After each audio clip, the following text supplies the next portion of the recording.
If you're a man over 60, I need you to listen very carefully to what I'm about to say.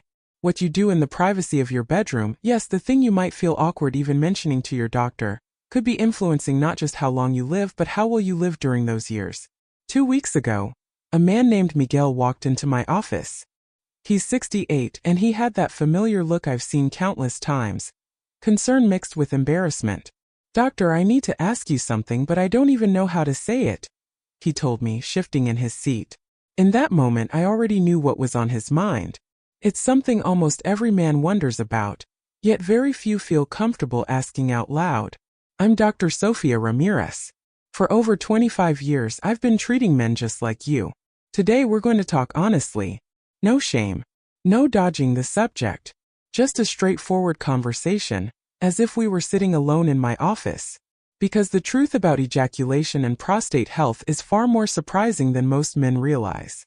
That small walnut-sized gland you have, the one you rarely think about unless it starts causing problems, may help explain why some men reach their 80s feeling strong, while others face serious illness in their 60s.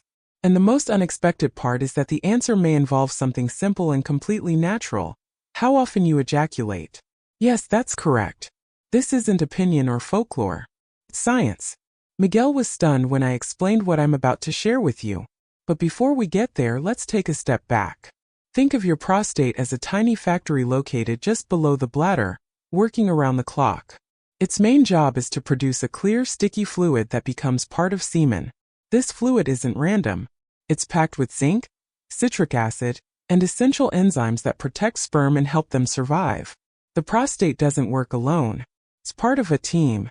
The seminal vesicles add most of the volume, creating a sugar-rich fluid that fuels sperm. The testicles contribute only about 1% of the total volume, but that small fraction contains the sperm themselves, the most critical part of all. All of this blends together in perfect coordination to create semen. And when ejaculation occurs, it's a precise two-step process. First comes emission, when all the fluids gather in the urethra, ready and waiting. Then comes expulsion, when the pelvic muscles contract and push everything out. It's an elegant process that relies on healthy nerves and muscles working together. That's why, when Miguel asked if diabetes could interfere with this process, my answer was clear. Absolutely. Diabetes can damage nerves and disrupt this delicate system. But what Miguel really wanted to know, and what you might be wondering too, is whether holding back, not ejaculating, is harmful. That's where things become interesting. The simple answer is no. Not ejaculating does not directly cause a serious disease on its own. But that doesn't mean it has no consequences. Think of it like a river. When water flows, it stays clear. When it doesn't, it becomes stagnant. Something similar can happen in the prostate, especially in men with chronic prostatitis, a long-term inflammation that can cause pain and pressure. Low ejaculation frequency can worsen these symptoms, increasing pelvic discomfort. A well-known study from 1999 showed that men with chronic prostatitis who ejaculated more frequently, whether with a partner or alone, experienced noticeable relief. Ejaculation helped reduce pressure, calm inflammation, and clear the ducts. Miguel looked at me in disbelief. "But doctor, I always thought it was unhealthy," he said. "No, Miguel," I told him. "What's unhealthy is ignoring what your body needs." There's another benefit many men never consider. Sleep. Ejaculation triggers the release of hormones like prolactin, oxytocin, and endorphins, which promote relaxation and deeper sleep. Men who had regular orgasms tended to sleep better and wake up more refreshed. In other words, a healthy sex life may also be one of the most natural sleep aids available. Now let's address the big question. Does ejaculating less increase the risk of prostate cancer? Or does ejaculating more reduce that risk? Researchers have been studying this for years, and the results are eye-opening. Before I continue, let me pause for a moment. If this information feels helpful, if you believe more men should hear this, please subscribe, like this video, and share it with someone you care about. It takes seconds, but it can make a real difference. Now, here's what Harvard University found.